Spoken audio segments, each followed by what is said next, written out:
Hi, and welcome back to U.S. History with Mr. Snyder. That's me, and today we're going to finish off Topic 0, Lesson 3, the second half, which talks more about abolitionism, the reform movements of the 1800s, and expansionism and manifest destiny. Your learning targets are to talk about differences between North and South, which gets into the slavery idea, discuss the reform movements and their beginnings, and trace the nation's expansion westward. So one famous guy who came over here, and we use his primary source, kind of a way of learning about the differences between the North and South, is Alexis de Tocqueville. And he comes over here, he's a Frenchman, aristocrat, politician, comes over to travel the U.S., and to study how America works, because France at that time is also trying to figure out how they're going to work. So he comes over and he's impressed with the U.S.'s commitment to democracy, but he notes that there are growing differences in different regions of the country. He even travels along the Ohio River. He notes that on one side in Kentucky, it's slavery, but on the other side in Indiana, it is not. They're completely different worlds, pretty much.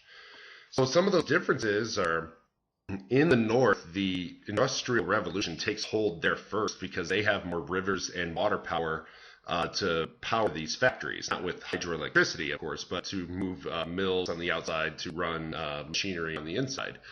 And so in the South, since they don't have as many rivers, they are more reliant on an agricultural economy, and that requires slave labor. And so one thing, cotton actually was not that profitable to make and harvest at first until the cotton gin, this thing in the picture you see here, was invented in 1793 by Eli Whitney.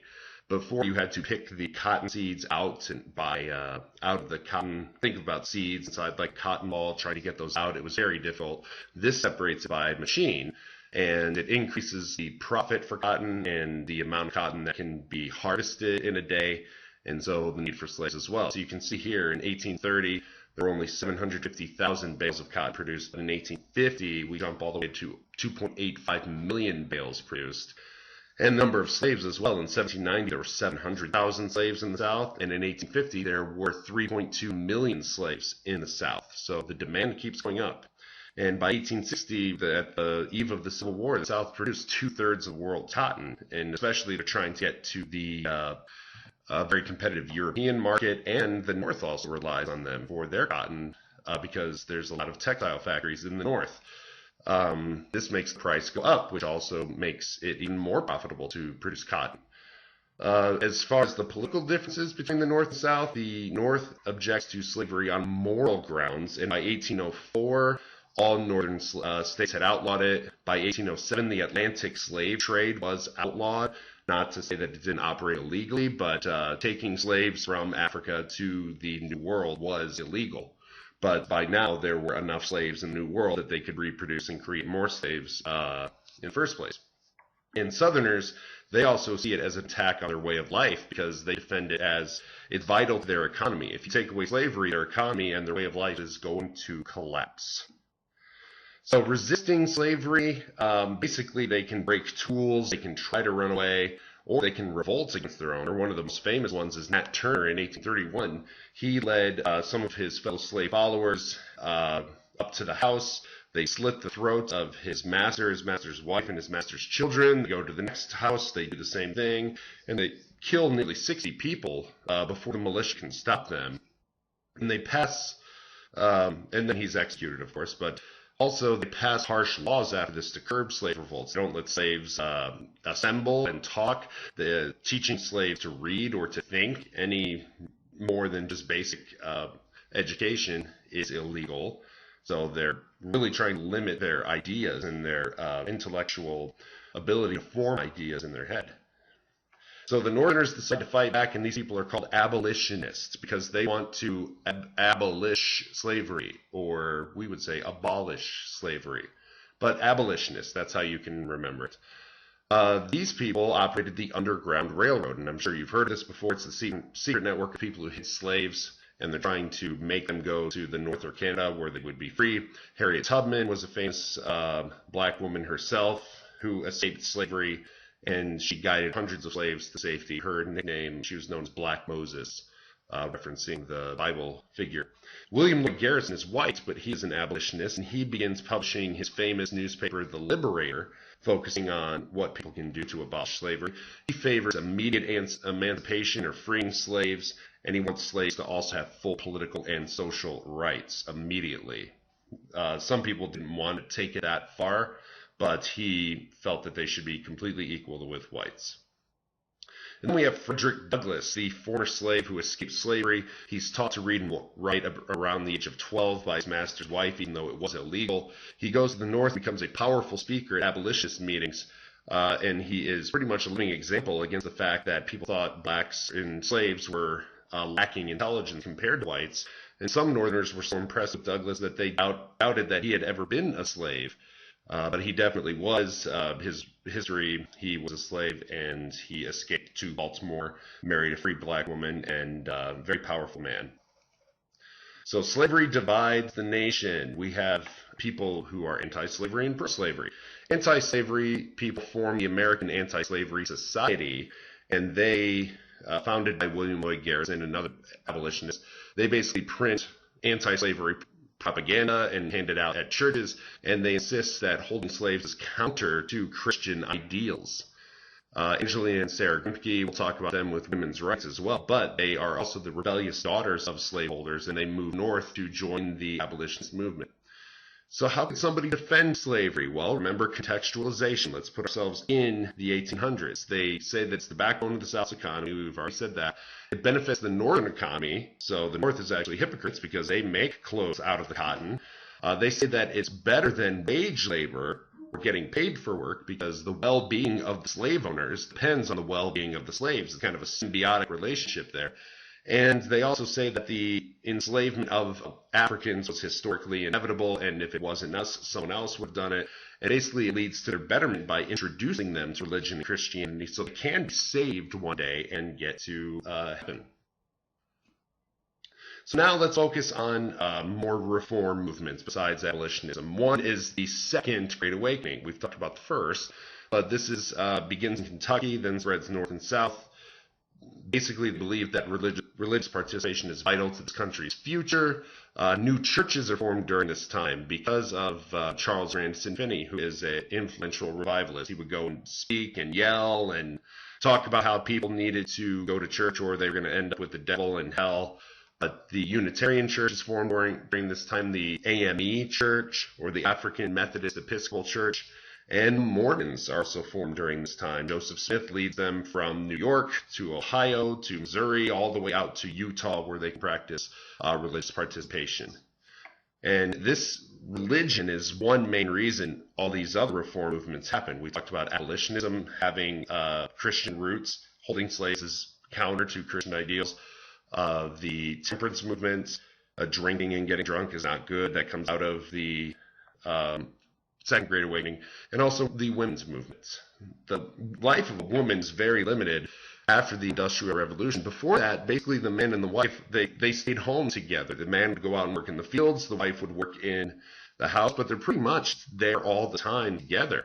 But once men go off to work at a factory, there's this growing division between the working lives of middle-class men and women. And women stayed home. And so over time, women's limitations start to develop, like they cannot own property, hold public office, they cannot vote. There's rare education, they have no role in public life. So these people want equal rights for women. We've already mentioned the Grimke sisters. They speak and write against slavery, but they also speak out for women's rights. Dorothea Dix gets involved in campaigns to win more humane treatment for people with disabilities and mental disorders. Because before this, they would just lock them up in prison with other criminals because they didn't know what to do with them. But Dorothea Dix says, let's give some separate hospitals and institutions where we can help these people because they're not criminals. They didn't do anything wrong. Let's get somewhere that we can help them. The Temperance Movement opens up, we already said, because women and children are the main victims of alcohol abuse when the man comes home after drinking. And so they work to end this reliance on alcohol. And then, like we said, they join these reform movements through their churches. The Second Great Awakening spawns all of them, the abolitionist movement, the temperance movement, and the women's rights movement. Lucretia Mott and Elizabeth Cady Stanton are the two women who go to London in 1840, but they're not allowed to participate in an abolitionist conference because they're women. And so throughout the next few years, they work to hold a women's rights conference, and they do. In 1848, they hold the first women's rights convention in Seneca Falls, New York, called Seneca Falls Convention. They adopt a declaration of sentiments. So here's how we feel, basically, and for women all over the U.S. They call for greater educational opportunities. They want the right to vote, and they want married women to be free from unjust laws that give husbands control of their property, wages, and children. They want independence, basically. And this is the beginning of the women's rights movement. And basically from here until 1920, they're going to be working for the right to vote. So that's going to be their main goal, women's suffrage. And Susan B. Anthony is another woman who will become very influential in that fight. Now switching focus to what we call expansionism, or expanding the United States' control in North America. The land in the southwest United States in 1830 belongs to Mexico, and we think that that land belongs to us. We think that we should have a country that's from sea to shining sea. So manifest destiny, coined by writer John L. O'Sullivan, is the belief that the U.S. is destined to own most or all of North America. So these expansionists want New Mexico, Texas, and California because of the resources there, because we should have it, because we're Americans, and the South wants more slave states. Americans are moving here anyway, even though it belongs to Mexico. Why shouldn't we own it? And obviously this also comes at the expense of Indians and Mexicans as well. By the mid-1830s, the people are taking wagon trains. 400,000 people use the Oregon Trail to take their family west. It would take a couple of months. They would go by these covered wagons. They leave from Independence, Missouri to Oregon City, Oregon. And here's a map of the various trails that they took and a little screenshot from the very popular video game from the 1980s, Oregon Trail. And in the 1980s, they only had two colors on your computer screen, green or black.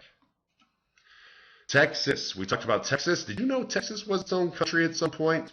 They love to tell you that down in Texas. American citizens move to Texas, which belongs to Mexico. And they don't follow the laws in Mexico, which means they had to become Catholic, they had to learn Spanish, and they had to give up their slaves, and they didn't do any of that. They remain Protestant, they don't learn Spanish, and they smuggle their slaves there. So in 1835, there's a harsh new dictator that's going to implement these laws, and Texas rebels against Santa Anna, the new dictator. And Santa Anna attacks the Alamo in San Antonio, which is a former mission, religious mission site, and he slaughters everyone inside, either during the battle or even executes the prisoners afterward, which is kind of illegal and harsh. So Sam Houston leads the call to remember the Alamo and leads these Texan forces against, I believe his name is Antonio Lopez de Santa Anna, and he wins, and Santa Anna signs this treaty recognizing Texas, even though he still thinks Texas kind of belongs to him. So Houston, which the city is named after, immediately wants annexation by the U.S. To become a state. The North doesn't want another slave state in the South, so this gets put off until 1845 when Polk is elected. James K. Polk is elected in 1844. He's a hardcore expansionist. He takes over this land, or he wants Texas. He splits the Oregon Territory with Britain, which was in dispute at the time. And he wants that land west of Texas as well, which is disputed. And so he puts troops in this disputed area to provoke Mexico. And they kill 11 of these U.S. soldiers. So Congress votes to go to war with Mexico. These expansionists and Southerners are excited about this because they think they're going to get more slave states. The North doesn't want this annexed land to become slave states. So again, we're kind of divided North and South. The U.S. wins this war easily in less than 2 years. We're larger, wealthier, and more industrious than Mexico. The treaty that ends it is called the Treaty of Guadalupe Hidalgo. And what it says is that we get the land that is New Mexico and California for $15 million. And lucky us, gold is discovered in California a mere 2 or 3 days before Mexico cedes it to the United States. And that'll start the California gold rush at that point. And the Rio Grande River is the new southern border of Texas. We also buy more land a couple years later with the Gadsden Purchase because we wanted to build a railroad across the continent, and that is one route that we were considering. So here you can see how we get all of our land from the 13 colonies to the Northwest Territory, to the Louisiana Purchase, to the Mexican-American War, and the Oregon Cession from the British. That's all I have for you tonight. Keep doing your learning targets. Write down any questions you have.